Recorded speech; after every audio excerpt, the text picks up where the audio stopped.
Assalamualaikum warahmatullahi wabarakatuh. Perkenalkan, nama saya Sukma Maulina dari Prodi PGMI semester 2. Di sini saya akan membahas materi yang ke-6 tentang etika berorganisasi dalam mata kuliah Etika Islam. Yang pertama, pengertian etika berorganisasi. Etika berorganisasi adalah seperangkat nilai, norma, dan aturan yang bersumber dari ajaran Islam yang mengatur perilaku individu dalam sebuah organisasi.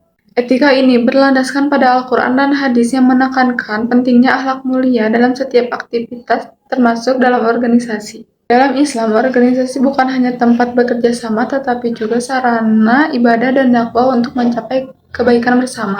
Allah Subhanahu wa Ta'ala berfirman, A'udzubillahiminasyaitonirrajim. Bismillahirrahmanirrahim. Innallaha yuhibbul ladzina yuqatiluna fi sabilihi shafan ka'annahum bunyanun marsus. Yang artinya sesungguhnya Allah mencintai orang-orang yang berperang di jalannya dalam barisan yang teratur. Mereka seakan-akan seperti suatu bangunan yang kokoh. Quran Surat As-Saff ayat 4. Dalam ayat ini mengajarkan kita pentingnya kekompakan, disiplin, dan kerjasama dalam sebuah organisasi. Allah mengibaratkan orang-orang yang berjuang di jalannya seperti bangunan yang kokoh, rapi, dan saling menguatkan. Hal ini menunjukkan bahwa setiap anggota organisasi harus menjalankan perannya dengan baik agar tujuan bersama dapat tercapai. Dalam berorganisasi, keteraturan dan ketaatan terhadap aturan juga sangat penting agar tidak terjadi kekacauan. Selain itu, sikap saling mendukung dan menjaga persatuan menjadi kunci utama kekuatan organisasi. Dengan demikian, organisasi yang baik dalam Islam adalah organisasi yang solid, teratur, dan memiliki komitmen bersama dalam mencapai kebaikan. Yang selanjutnya, prinsip-prinsip etika berorganisasi. Yang pertama, niat yang ikhlas. Dalam Islam, niat menjadi dasar utama dalam setiap amal.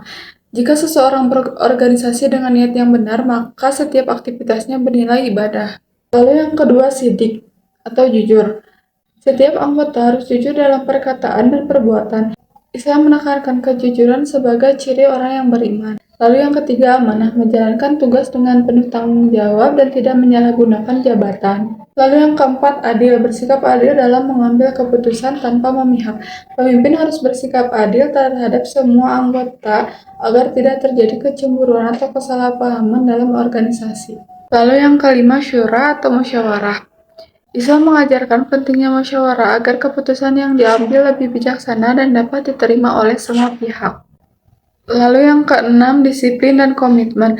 Hal ini menunjukkan keseriusan seseorang dalam berorganisasi, seperti menepati waktu, aturan, dan kesepakatan bersama. Lalu yang selanjutnya, etika kepemimpinan dalam organisasi. Seorang pemimpin dalam organisasi harus memiliki sifat-sifat ini. Yang pertama, sifat sidik, jujur. Seorang pemimpin harus selalu berkata benar, transparan dalam mengambil keputusan, serta tidak menyembunyikan hal-hal penting dari anggota. Kejujuran akan membangun kepercayaan dan menciptakan suasana organisasi yang sehat. Lalu yang kedua, sifat amanah dapat dipercaya.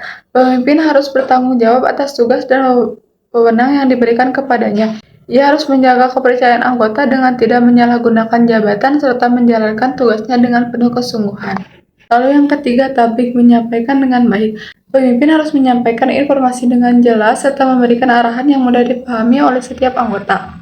Selain itu, pemimpin juga harus terbuka terhadap setiap kritik dan saran yang diberikan oleh anggota. Lalu yang keempat, patonah. Pemimpin harus memiliki kecerdasan dalam berpikir, bertindak, mampu mengambil keputusan yang tepat, serta bijaksana dalam menghadapi berbagai persoalan dalam organisasi. Dengan menerapkan keempat sifat tersebut, kepemimpinan dalam organisasi akan berjalan secara adil dan penuh keberkahan, serta mampu membawa organisasi menuju tujuan yang diridhoi Allah Subhanahu wa Ta'ala. Lalu yang selanjutnya, etika anggota dalam organisasi. Etika anggota dalam organisasi merupakan landasan penting untuk menjaga keharmonisan dan keberhasilan bersama. Ketaatan kepada pemimpin menjadi bentuk kedisiplinan dan penghormatan terhadap struktur organisasi, selama tidak bertentangan dengan syariat Islam. Selain itu, setiap anggota dituntut untuk aktif berkontribusi, baik melalui ide, tenaga, maupun partisipasi dalam setiap kegiatan, sehingga organisasi dapat berkembang secara optimal. Lalu menjaga nama baik organisasi menjadi tanggung jawab bersama, karena sikap dan perilaku setiap anggota mencerminkan citra organisasi di mata publik. Di sisi lain, menghindari konflik yang tidak perlu sangat penting untuk menciptakan suasana yang kondusif. Jika terjadi perbedaan pendapat, hendaknya diselesaikan dengan musyawarah, saling menghargai, dan mengedepankan nilai-nilai ukhuwah Islamiyah. Lalu yang selanjutnya, tujuan etika berorganisasi.